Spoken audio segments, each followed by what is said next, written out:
মেঘমল্লাৰ ধাৰাবাহিকখনৰ আজি নিশা হ'বলগীয়া এপিছডৰ প্ৰম' বৰ্তমান মুকলি হৈছে। আজিৰ প্ৰম'ত বাৰু আমি কি দেখিবলৈ পাইছোঁ আহকচোন আমি অকণমান চাই লওঁ।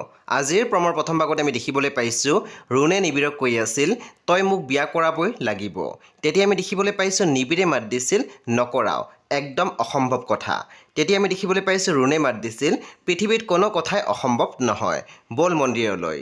তাৰপিছত আমি প্ৰম'ত দেখিবলৈ পাইছোঁ সমীৰে কৈ আছিল কামত মনোযোগ নাই, আজে পাজে কথাবোৰ সুধি থাকা, আহি থাক মনে মনে পিছে পিছে, ৰ'বা কোনোবাই কিবা সুধিলে বিশেষ একো কথা নক'বা।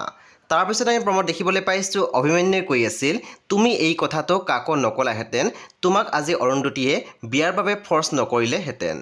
চ' বন্ধু বান্ধৱীসকল আজি নিশা 9:30 বজাত ৰং টিভিত আহিবলগীয়া মেঘমল্লাৰ ধাৰাবাহিকখন খুবেই বেছি ইণ্টাৰেষ্টিং হ'বলৈ গৈ আছে। চ' আপোনালোকে চাবলৈ একেবাৰে নাপাহৰিব।